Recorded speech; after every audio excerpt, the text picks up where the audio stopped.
One of the things that interested me was that Washington, unlike Soldan, Washington had a real theater. And so I took a playwriting class called English 16. It was a small class. There were, I don't think, more than 20 people in the class. And it was run by a well-known professor, William G.B. Carson. And you didn't take tests. What you did is you wrote sketches, play sketches, not even full one-act plays. And obviously these sketches, there were a half dozen who were writing sketches that were above the rest. And one of those who was writing quite wonderful little sketches was a fellow named Thomas Lanier Williams, he was older. He was an older man, which means maybe he was 5 years older than anybody else in class. And he had a mustache, which in today's world, if you don't have a beard or a mustache and you're on campus, you're not in it. But then having a mustache was an unknown. And I had written short stories for the school literary magazine called The Elliot.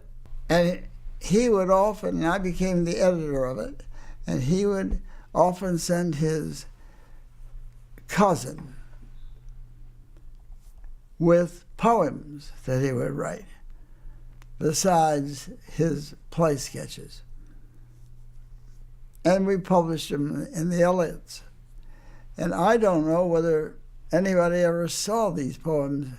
I still have them here in my collection.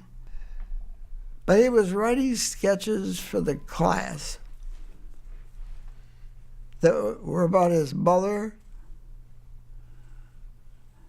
and his brother and his sister, who was a bit crippled.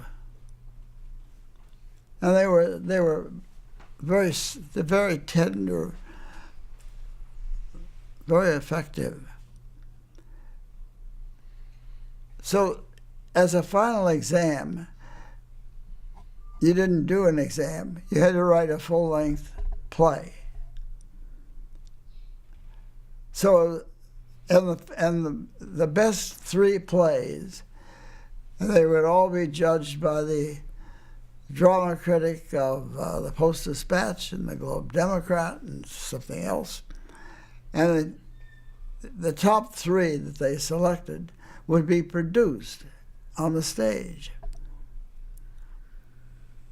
And as far as I was concerned,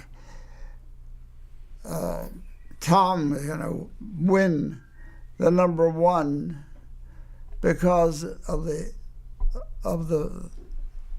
freshness of the characters that he was writing about. And of course, those sketches became the nucleus of the Glass Menagerie, but not for some reason. He probably decided what he was writing about was just too fragile and wasn't important enough. So to make it important, he wrote a play called Me Vasha, about a munitions king of the world sitting behind his desk and deciding where he'd break out war on a map in back of him so he could sell them munitions. And it was bombastic and unreal and in no way related to the kind of person that Williams was. So he wasn't even selected for one of the three. And I was it, and I had been kind of friendly with him. We often talked about theater writing and whatever. But with the announcement of the three, he never spoke to me again. He left Washington University. He went to the University of Iowa, had a playwriting course, and I always couldn't understand why he had passed it up until Glass Menagerie appeared on Broadway, and I thought, well, it has been recognized, and I wasn't crazy. That was a marvelous series of sketches.